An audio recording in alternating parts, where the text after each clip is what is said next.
Thank you, Jason. Good morning, Toastmasters. Bill Perkins grew up in a working class family in New Jersey. He went through high school, he made it through college, and he wanted to get a job in Wall Street, on Wall Street. He managed to get an entry-level position, not much of a pay, but he thought it was a stepping board to greater things to come. And he got his first paycheck, and he religiously set aside a certain amount to save for a rainy day, for the future, for eventually retirement, because that's how he was brought up. That's what he had learned. Then after a little while, he had a buddy of his, a colleague, who came up and said, "Yep, I'm taking a leave of absence for 6 months. I'm borrowing some money and I'm going backpacking in Europe." And Bill is saying, "Whoa, do you really do that? Isn't that irresponsible? Borrow money and then take off for Europe for 6 months?" Well, he got him thinking a little bit. And then his boss, he had a conversation with his boss, and he actually proudly said that, "Yep, I actually set aside a certain amount of money every month, saving for the future." And his boss said, "You crazy? You're 23. You should be out there and live your life. Saving comes later. You will have a decent career here, and you will make plenty of money that you can save for retirement. Now you should live up your money." And again, this was totally contrary to what he had been brought up with, what he had been told.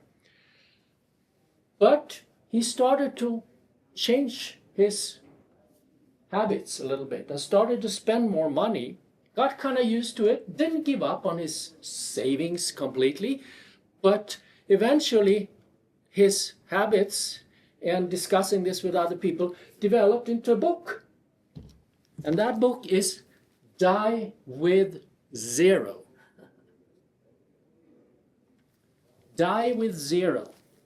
There you go, Andy. Luis. Now, the title is intended to provoke, because Bill doesn't mean that we should totally time it and have $2 left. Actually, my mother-in-law did. Everybody thought she died destitute, but she had a little bank account with a few €100 to pay for her funeral. She did it really well. But anyhow, so that's titled, again, is intended to provoke. But the central message of his book is that a life well lived is about experiences, not how much money you have when you die. Now, you may say, "Yeah, so what? We hear that all the time." But he's expanding on that and kind of adding to that maxim and saying that certain experiences have to be had at a certain time in life.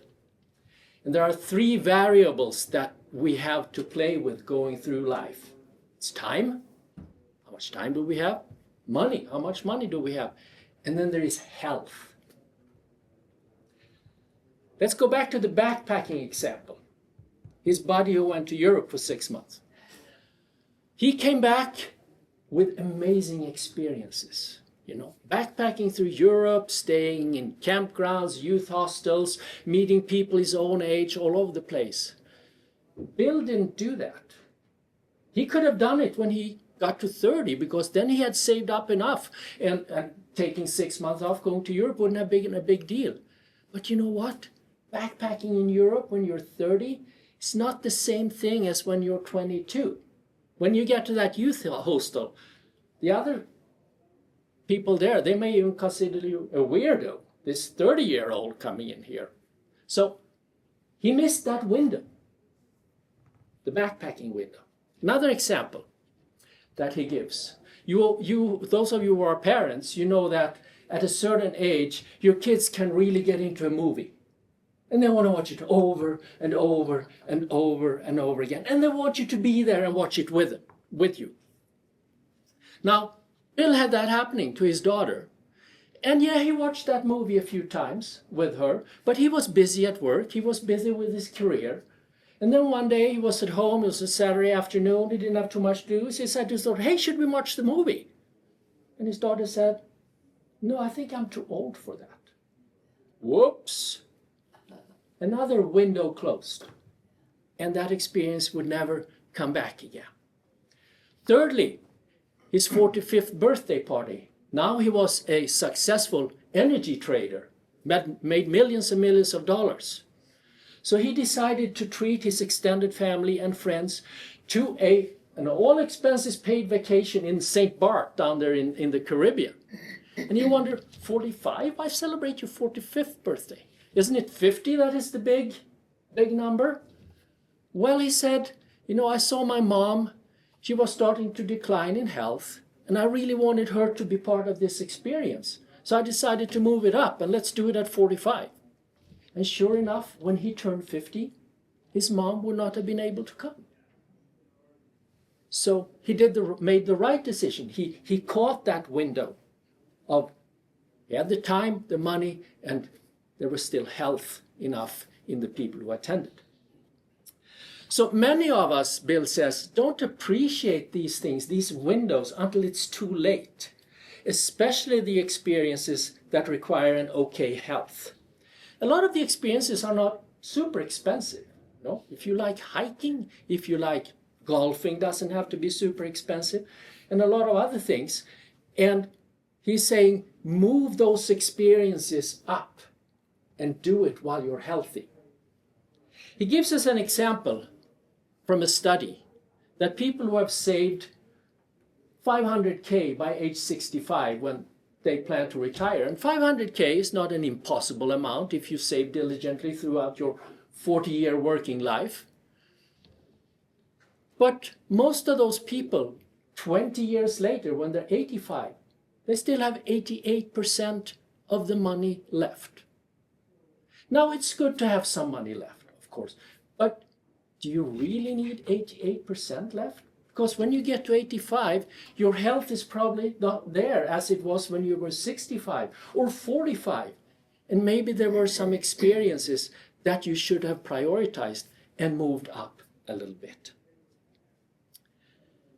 So we should ask ourselves, when we come towards the end of our lives, what is it that we want to remember?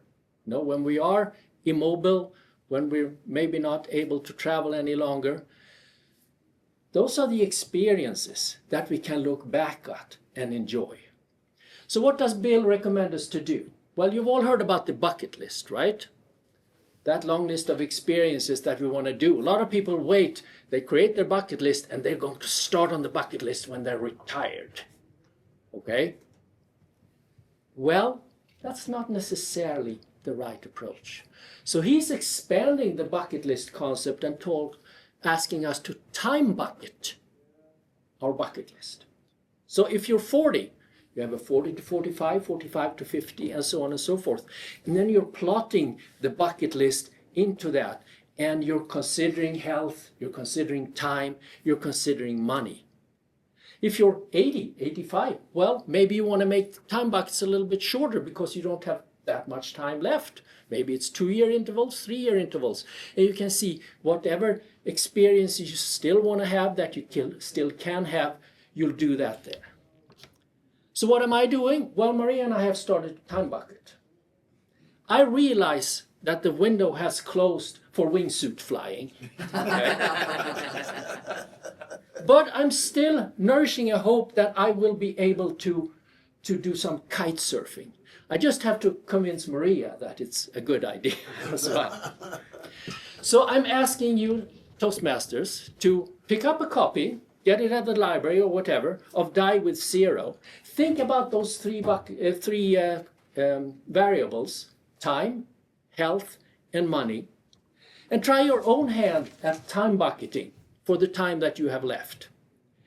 And maybe, hopefully, you'll be able to join Frank Sinatra when it comes to the end to say, regrets, I have had a few, but yet again, too few to mention. Good morning, Toastmasters.